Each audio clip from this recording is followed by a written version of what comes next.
Hello everyone and welcome back to my channel. जैसे कि आपको पता है प्रीवियस जो वीडियो था वो था जून 2011 नेट जेआरएफ का जो न्यूक्लियर एंड पार्टिकल फिजिक्स का 2 क्वेश्चंस हमने डिस्कस किए थे। ओके, आज के क्लास में हम लोग दिसंबर 2011 का क्वेश्चन को डिस्कस करेंगे, वही न्यूक्लियर एंड पार्टिकल फिजिक्स का, जो कि 3rd नंबर क्वेश्चन सीक्वेंस में रहेगा। तो देखो, 3rd क्वेश्चन आपको क्या गिवन है कि according to shell model the spin and parity of 2 nuclei यहाँ पे गिवन है, जो कि आप लोग देख सकते हो। एक है एंटीमोनी एंड दूसरा जो आपको गिवन है स्ट्रोनियम। ओके, रेस्पेक्टिवली हमें पूछ रहा है कि इसका स्पिन क्या होगा, पैरिटी क्या होगा। ठीक है, तो यहाँ पे एंटीमोनी एस बी दिया गया है 51 125, जैसे कि मैंने प्रीवियस क्लास में भी आपको बताया था कि 51 is the atomic number and 125 is the mass number. Similarly यहाँ पे जो स्ट्रोनियम गिवन है उसका भी आपको एटॉमिक नंबर गिवन है कितना, 38 and 89 is the mass number. ठीक है, तो दोनों ही केस में हम लोग क्या करेंगे, दोनों ही केस में हम लोग को कैलकुलेट करना है न्यूट्रॉन्स नंबर। न्यूट्रॉन्स नंबर कैसे कैलकुलेट करेंगे, अगर हम क्या करेंगे, मास नंबर से एटॉमिक नंबर को सब्ट्रैक्ट करेंगे तो हमें मिल जाएगा। तो यहाँ पे 125 माइनस 51 करोगे तो आपको न्यूट्रॉन्स मिल जाएंगे कितना, 74। सिमिलरली स्ट्रोनियम के केस में भी न्यूट्रॉन्स कितना मिलेगा, जब आप 89 माइनस 38 करोगे तो आपको मिलेगा कितना, 51। ठीक है, तो आपको सेल मॉडल की कंसेप्ट के बारे में भी पता होना चाहिए। सेल मॉडल में जो रूल्स होते हैं वो क्या होता है कि जो इवन नंबर को कंसिडर किया जाता है एंड ऑल पार्टिकल्स पेयर में होना चाहिए एंड उसका कंट्रीब्यूशन कितना होगा, 0 होगा। अगर ऑड पार्टिकल है तो उनका जो डिटरमिन्स रहेगा स्पिन एंड पैरिटी का, आप लोग देखो पैरिटी के केस में इसको हम लिखेंगे pi to the pi equals to, जो पैरिटी का वैल्यू होगा पाई इक्वल्स टू क्या रहेगा कि -1 का पावर एल। ओके, अगर ये एल आपका इवन है, अगर एल आपका क्या है, इवन है, तो उसको बोला जाएगा पॉजिटिव पैरिटी। ठीक है, अगर एल आपका ऑड है तो उसको क्या बोला जाएगा, नेगेटिव पैरिटी। राइट, पाई का वैल्यू कैसे आएगा, -1 का पावर एल से। तो हम लोग पहले किसके लिए कैलकुलेट कर लेते हैं, आपका जो भी आपको 2 एलिमेंट्स गिवन है, एक है एंटीमोनी एंड दूसरा है स्ट्रोनियम। राइट, तो देखो अगर हम एंटीमोनी के केस में देखेंगे तो उसके पास जो प्रोटॉन है दैट इज ऑड प्रोटॉन है। ठीक है, एस बी जो है उसके पास जो प्रोटॉन है, यहाँ पे देखो इन case of S be there is odd number of proton. ठीक है, अगर ऑड प्रोटॉन है यानी कि इसका कॉन्फ़िगरेशन किस में एंड होगा, G7/2 में एंड होगा, जो कि यहाँ पे लिखा गया है, आप लोग यहाँ से चेक कर सकते हो। This is the configuration and जहाँ पे होगा G7/2, ये उसका कॉन्फ़िगरेशन है। ठीक है, एंड G ऑर्बिटल के लिए जो L का वैल्यू होता है वो कितना होता है, 4 होता है, आपको पता है। G के लिए L का वैल्यू कितना होगा, 4, यानी कि यहाँ पे 4 एक इवन नंबर है। अगर इवन है यानी कि पैरिटी क्या होगा, पॉजिटिव होगा। ठीक है, एंड स्पिन आपको कैसे पता चलेगा, ये जो लिखा गया है G7/2, यहाँ पे 7/2 आपका हो गया स्पिन, यानी कि इसको कैसे लिखा जाएगा, यहाँ पे स्पिन का वैल्यू रहेगा J, उसकी पावर में आपका पैरिटी आ जाएगा J पावर पाई, यानी कि 7/2 एंड उसका पावर में पॉजिटिव साइन रहेगा क्योंकि पैरिटी आपका हो गया पॉजिटिव।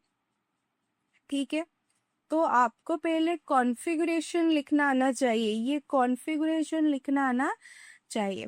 तो लास्ट जो कॉन्फ़िगरेशन से हमें पता चलेगा कि इसका J का वैल्यू क्या है, एंड एल का वैल्यू क्या है, उसके कॉरेस्पॉन्डिंग हम लोग कैलकुलेट कर सकते हैं कि इसका पैरिटी क्या होगा।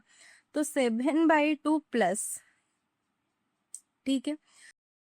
सिमिलरली स्ट्रोनियम के लिए भी हम लोग स्पिन एंड पैरिटी कैलकुलेट करेंगे, इसका ऑड नंबर ऑफ न्यूट्रॉन, इसका भी हम लोग देखेंगे कॉन्फ़िगरेशन, एंड इसका कॉन्फ़िगरेशन भी आप लोग देख सकते हो G7/2 में ही एंड हो रहा है, ठीक है। समझ में आया, इसका भी किसमें एंड हो रहा है। तो पहले फर्स्ट केस में हम लोगों ने नंबर ऑफ प्रोटॉन्स को कंसिडर किया था जो कि ऑड था, एंड सेकेंड एलिमेंट्स के लिए हम लोग कंसिडर करें नंबर ऑफ न्यूट्रॉन्स को, याद रखोगे इसको, ठीक है। तो यहाँ पे आप लोग देखो, तो सिमिलरली हम लोग क्या करेंगे, इसके कॉरेस्पॉन्डिंग फॉर जी के लिए एल का वैल्यू अगेन क्या हो जाएगा, 4 होगा, एंड यहाँ पे 7/2 इज द वैल्यू ऑफ किसका आ जाएगा, जे का वैल्यू, इसका भी पैरिटी क्या होगा 7/2 प्लस, यानी कि जो दोनों का वैल्यू है वो सेम रहेगा 7/2 प्लस एंड 7/2 प्लस, दोनों का स्पिन भी बराबर आएगा एंड दोनों का आपका क्या होगा कि ये भी आपका बराबर आएगा, कौन। So basically in this particular question जो सेल मॉडल का रूल होता है, आपको ऑड पार्टिकल्स जो भी है वो डिसाइड करेगा, ठीक है।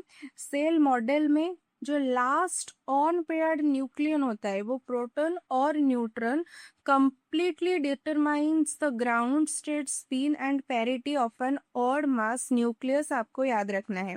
इसी वजह से in case of S B हमने किसको कंसिडर किया, जो ऑन पेयर था यानी कि प्रोटॉन को, and in case of Acer हमने किसको कंसिडर किया, जो ऑन पेयर था यानी कि न्यूट्रॉन, ठीक है।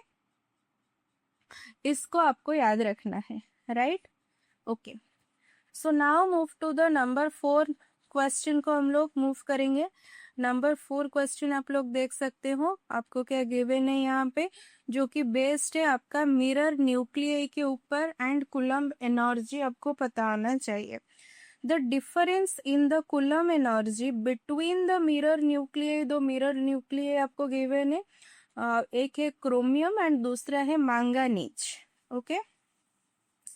क्रोमियम एंड मैंगनीज गिवन है, is 6.0 MeV. Assuming that the nuclei have a spherically symmetric charge distribution and that E square is approximately 1 MeV for me, the radius of the, आपको किसका radius निकालना है, manganese का radius निकालना है, manganese nucleus का। तो जैसे कि आपको जो मिरर न्यूक्लियाई दो गिवन है, क्रोमियम एंड मैंगनीज, क्रोमियम का एटॉमिक नंबर कितना है 24 एंड मास नंबर कितना है 49। सिमिलरली मैंगनीज का एटॉमिक नंबर है कितना 25 एंड मास नंबर है कितना 49, ठीक है। अगर जो difference in coulomb energy, difference coulomb energy यानी कि डेल्टा, जिसका रिप्रेजेंटेशन पता होना चाहिए, delta W, this is the difference in coulomb energy, ये आपको कितना गिवन है 6 MeV, राइट। तो मिरर न्यूक्लियाई के केस में मास नंबर क्या होता है, सेम होता है, देख सकते हो 49 लेकिन प्रोटॉन्स एंड न्यूट्रॉन्स को interchange, okay, protons and neutron interchange होता है, ठीक है। तो इलेक्ट्रोस्टैटिक एनर्जी ऑफ न्यूक्लियस, उसका फॉर्मूला आपको पता होना चाहिए, क्या होता है electrostatic energy, U is equals to होता है 3/5 Z square E square by R is the radius. This is the electrostatic energy of nucleus. Okay लेकिन यहाँ पे हमारे पास दो मिरर न्यूक्लियर है, तो इंस्टेड ऑफ जेड स्क्वायर हम लोग यहाँ पे क्या लिखेंगे, जेड स्क्वायर के जगह पर हम लोग लिखेंगे क्या कि Z1 square minus Z2 square, ठीक है। अगर हम क्या कैलकुलेट करेंगे, ये लिखेंगे जब हम डेल्टा W को कैलकुलेट करेंगे, यानी कि डिफरेंस। ठीक है, अगर इसको हम रीअरेंज करके लिखेंगे तो यहाँ पे देखो, तो डेल्टा डब्ल्यू आपको मिल गया कितना, 3/5 E square by R Z1 square minus Z2 square. ठीक है, तो यहाँ से हमारे पास सारे के सारे वैल्यू प्रेजेंट है, तो रेडियस हमको कैलकुलेट करना है, क्योंकि हमें किसका रेडियस पूछ रहा है, मैंगनीज का।